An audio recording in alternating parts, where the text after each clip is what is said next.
எவ்வளவு பெரிய புத்திசாலி என்பதை அதிலிருந்து அது நமக்கு காட்டுகிறது.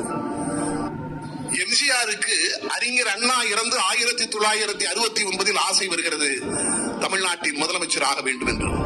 இது அந்த புத்தகத்தில் இருக்கிற செய்தி. நான் சொல்வது எதுவுமே கற்பனை அல்ல. அதுக்கு இயற்கையான ஆசை. அத்தனைக்கும் தகுதியுடையவர் அவர். அவருக்கு இல்லாத மக்கள் செல்வாக்கா வருகிறது, அந்த ஆசை வருகிறது.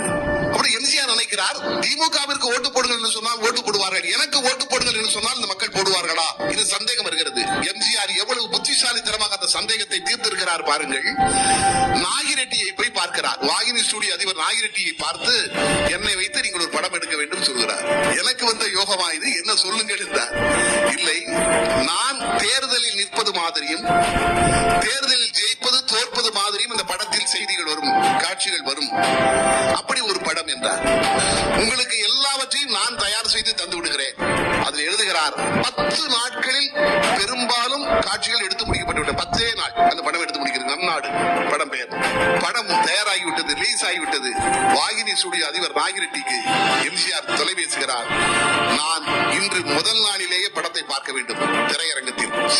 தியேட்டர் இல்லையா? நீங்க எப்படி தியேட்டர்ல உட்கார்ந்து? இல்லை, நான் மக்களோடு மக்களாக இருந்து அந்த படத்தை பார்க்க வேண்டும். எம்ஜிஆர் சொல்கிறார், நான் வருவது யாருக்கும் தெரிய வேண்டாம், தியேட்டர் மேனேஜருக்கு மட்டும் சொல்லுங்கள், நீங்களும் நானும் சென்று விடுவோம்.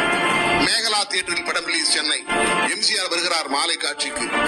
தியேட்டர் ஒரு கதவில் சாய்ந்து நின்று கொண்டிருக்கிறார். ஒரு பக்கம் நாகிரெட்டி.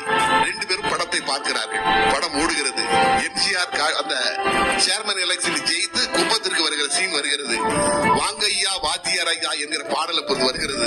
வாலி எழுதிய பாடல். எல்லாமே எம்ஜிஆர் பிக்ஸ் பண்ணி கொடுத்தது. அந்த பாட்டை பார்த்தவுடன் தியேட்டர்ல விசில் சத்தமும் கரகோஷமும் அப்படி வானை பிளதமா சத்தம். அந்த பாட்டுக்கு மக்கள் எல்லோரும் ஒன்ஸ் மோர் என்று கத்தி மறுபடியும் அந்த பாட்டை போடாமல் விடமாட்டோம் என்று ஆர்ப்பாட்டம் செய்திருக்கிறார்கள். மறுபடியும் அந்த பாடல் திரையிடப்பட்டிருக்கிறது.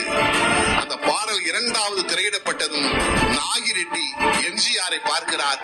எம்ஜிஆர் கன்னத்தில் இருந்து கண்ணீர் வடிகிறது, 2 கண். எம்ஜிஆர் எவ்வளவு பெரிய புத்திசாலி என்பதை அதிலிருந்து அது நமக்கு காட்டுகிறது.